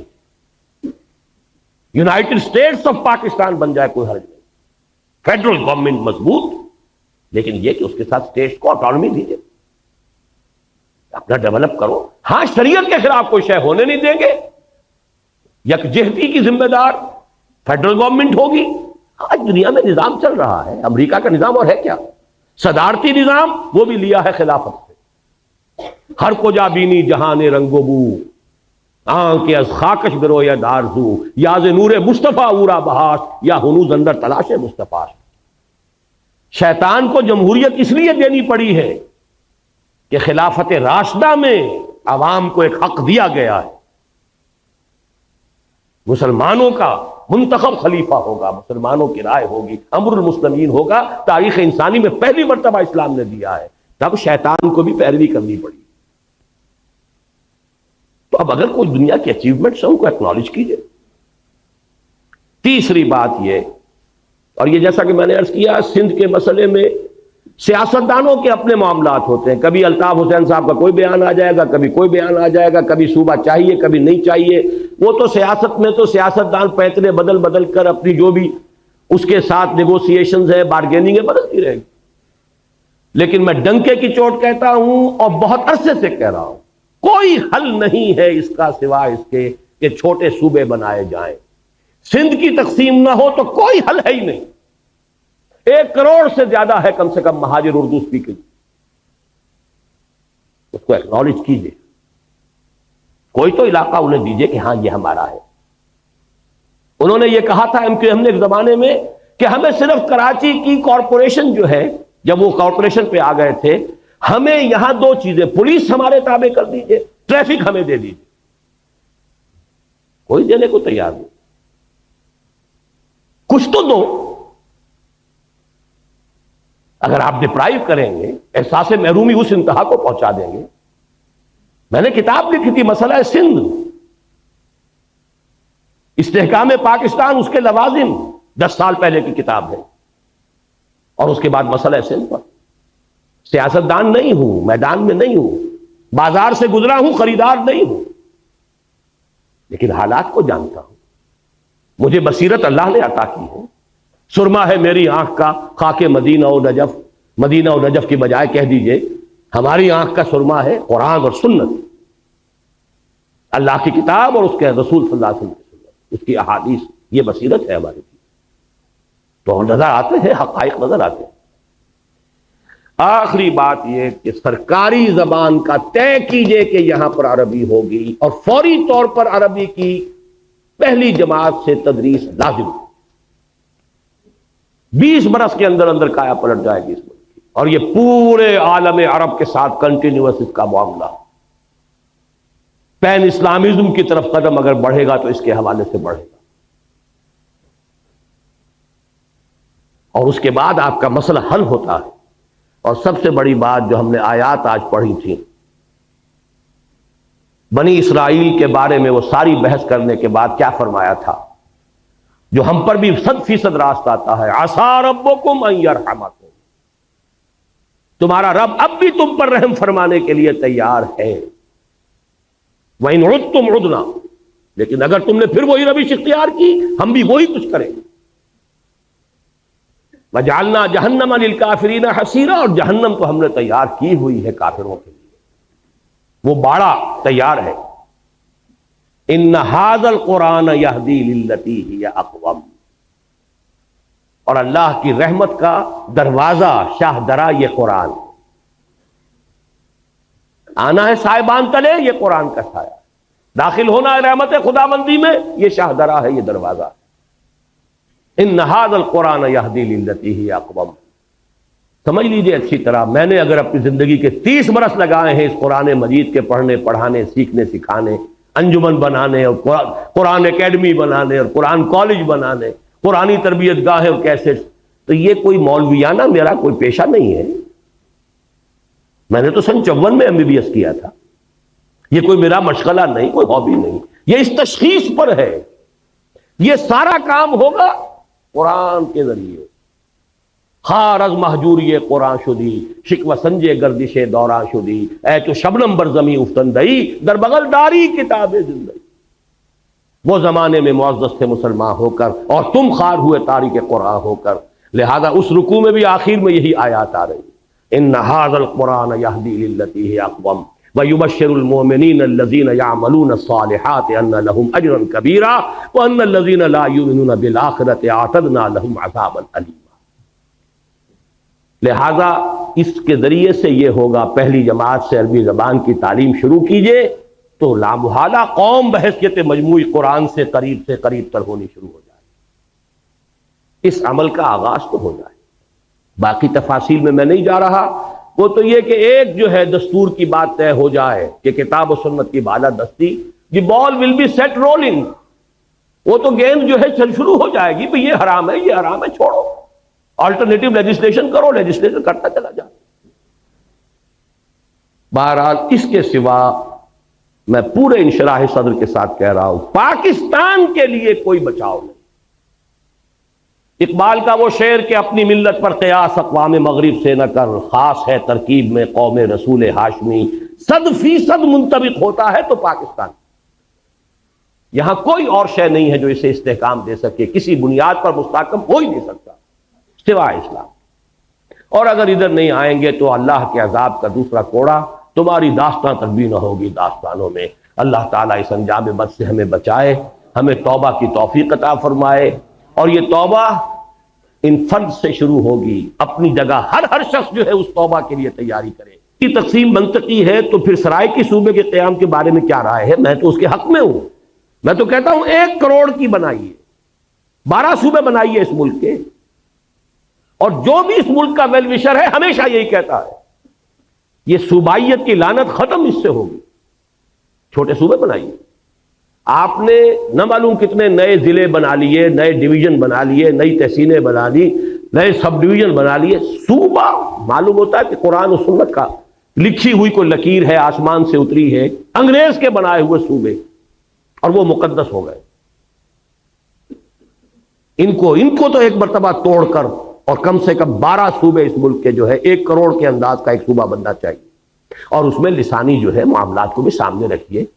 اگر پٹھان کہتے ہیں ہمارے صوبے کا نام پختونخوا بنائیے، کیوں آپ کے پیٹ میں مروڑ اٹھتا ہے؟ کیوں آپ کا نام پنجاب ہے اس صوبے کا؟ اور سرحدی صوبہ نام رکھا ہوا، کون سی سرحد؟ پاکستان کے 4 صوبے سرحدی صوبے ہیں۔ پنجاب اس کا شمال مشرقی سرحدی صوبہ ہے، سندھ جو ہے اس کا جنوب مشرقی سرحدی صوبہ ہے، بلوچستان اس کا جنوب مغربی سرحدی صوبہ، یا تو سب کے نام یہ رکھ دیجئے، تب بھی کوئی منطق ہے، کوئی دلیل ہے؟ ورنہ ہندوستان اتنے بڑے ملک میں تو شمال مغربی سرحدی صوبے کے کوئی معنی تھے، آج کیا معنی ہے؟ بلوچستان بلوچوں کا صوبہ ہے، بلوچستان نام ہے کہ نہیں؟ بعض چیزوں کو خام خواہ جو ہے ہم نے اس کے ساتھ الرجی بنائی ہوئی ہے، اور ان چیزوں کو جو پوج رہے ہیں بیٹھ کر کچھ لوگ، کچھ دانشور جو ہیں، ان کو اس کے سوا کوئی اور چیز پوجتی نہیں۔ نئے صوبے بنائیے، نئے نام رکھیے۔ کہیں ہندوستان میں تامل ناڈو نام سے کوئی صوبہ تھا؟ اکثریت وہاں کے صوبوں کے نام بدل چکے۔ آندھرا پردیش کہیں تھا دنیا میں؟ تامل ناڈو کہیں تھا دنیا میں؟ سب صوبے بدل گئے۔ پنجاب جو ہم چھوڑ کر آئے تھے، جو تقسیم کے وقت چھوٹا پنجاب تھا، 3 ریاستیں بن چکی ہیں، اس کی 3 اسٹیٹس ہیں۔ ہماچل پردیش، ہریانہ جہاں سے میرا تعلق ہے وہ علیحدہ ریاست ہے پنجاب، اور یہ پنجاب بڑا تھا۔ بہرحال اگر آپ ایک ملک کی وحدت کو قائم رکھنا چاہتے ہیں تو ان چھوٹے صوبے چھوٹے، اور انہیں زیادہ سے زیادہ آٹونومی دیجئے خدا کے لیے، ورنہ یہ جو کچھ ہو رہا ہے کچھ مفاد پرست طبقات ہیں۔ آپ نے 1 یونٹ بنایا، لیکن یہاں کا جو پنجابی سرمایہ دار تھا لاہور کا خاص طور پر، اس نے وہ بے ایمانی کی ہے، اس نے پنجاب کو یہاں جو ہے 1 یونٹ کا دارالخلافہ بنایا۔ اس سے بڑی بے ایمانی کوئی ہو سکتی؟ ہندوؤں نے امرتسر میں 1 اینٹ نہیں رکھی پاکستان بننے کے بعد، آزادی کے بعد۔ صوبائی دارالحکومت بنایا چندی گڑھ پہاڑوں میں جا کر، اور آپ پورے پاکستان کا ایک صوبہ بنا کر اور صدر مقام بنا رہے ہیں لاہور شریف کو۔ کس حساب سے صحیح ہے؟ جغرافیہ کے حساب سے صحیح نہیں، ڈیفنس کے حساب سے صحیح نہیں، لسانی اعتبار سے صحیح نہیں۔ آپ ملتان بناتے، ڈیرہ غازی خان بناتے، ہر اعتبار سے وہ مرکز تھا، لسانی اعتبار سے مرکز۔ سرائے کی زبان پر آ کر پنجابی، پوٹھوہاری، بلوچی، سندھی ساری زبانیں مکس ہوتی ہیں۔ اگر تو کوئی قومی سوچ ہو، پھر ڈیفنس کے اعتبار سے انڈیفینسیبل ہے یہ شہر، آپ کے ڈیفنس، سائنس آف ڈیفنس کے اعتبار سے انڈیفینسیبل ہے، اس کا کوئی بچاؤ ممکن نہیں۔ وہ تو اللہ نے بچا دیا، BRB اور دہشت ڈال دی اس نے۔ سألقی فی قلوب الذین کفروا الرعب، میں ان کافروں کے دلوں میں رعب ڈال دوں گا۔ ورنہ 65 میں BBC پر اگر فلم دکھا دی گئی تھی فال آف لاہور کی، تو کتنا یقینی سمجھتے تھے وہ، اس لیے کہ کوئی ڈیفنس کا کہاں سے ہو سکتا تھا۔ اور وہاں آپ نے سارے جو ہے کروڑوں اربوں روپے کھپا دیے، وابڈا ہاؤس بنا دیا، یونٹ کالونی بنا دی، یہ بنا دیا۔ یہ کام ہونے چاہیے تھے، ڈیرہ غازی خان میں ہونا چاہیے تھا۔ آپ کا کوئٹے کے ساتھ کوئی لنک رہتا ہے، آلٹرنیٹ ریلوے لنک موجود ہے، پشاور کے ساتھ آلٹرنیٹ ریلوے لنک موجود ہے، ورنہ یہاں تو جہاں سے کاٹ دیں آپ کی لائف لائن، آپ کا تعلق کوئی نہیں رہتا۔ تو ان چیزوں کے اوپر ذرا حقیقت پسندی کے ساتھ غور کیجئے۔ اب دعا مانگیں۔ الحمدللہ الذی ہدانا لہذا وما كنا لنہتدی لولا ان ہدانا اللہ، الحمدللہ الذی انزل علی عبدہ الکتاب ولم یجعل له عوجا، تبارک الذی نزل الفرقان علی عبدہ لیکون للعالمین نذیرا۔ اللہم صل علی عبدک ونبیک ورسولک وخلیلک محمد وبارک وسلم وصلی وسلم وبارک علی جمیع الانبیاء والمرسلین وعلی ملائکتک المقربین وعلی عبادک الصالحین وعلینا معہم یا ارحم الراحمین۔ اللہم ربنا نور قلوبنا بالایمان واشرح صدورنا للاسلام۔ اللہم انصر من نصر دین محمد صلی اللہ علیہ وسلم من کانوا وحیث کانوا واجعلنا منہم، اللہم ربنا اجعلنا منہم۔ اے اللہ اپنے ہر اس بندے کی مدد فرما جو تیرے نبی کے دین کی خدمت کر رہا، خواہ وہ کوئی بھی ہو، کہیں بھی ہو، اور اے اللہ ہمیں بھی توفیق دے کہ ہم ان کے ساتھ شامل ہوں، ان کے دست و بازو بنے۔ اللہم اخذل من اعرض عن دین محمد صلی اللہ علیہ وسلم من کانوا وحیث کانوا ولا تجعلنا معهم۔ اے اللہ ہر اس شخص کو ذلیل اور خوار اور رسوا کر دے جو تیرے نبی کے دین سے روگردانی کر رہا ہو، خواہ وہ کوئی بھی ہو، کہیں بھی ہو، اور اے اللہ ہمیں بچا اس سے کہ ہم ان کے دھوکے میں آ کر ان کے پھندے میں پھنس جائیں۔ ربنا تقبل منا انک انت السمیع العلیم، پروردگار ہماری اس دعا کو قبول فرما، یقیناً تو سب کچھ سننے والا اور جاننے والا ہے۔ وصلی اللہ تعالی علی خیر خلقہ محمد وآلہ واصحابہ اجمعین برحمتک یا ارحم الراحمین۔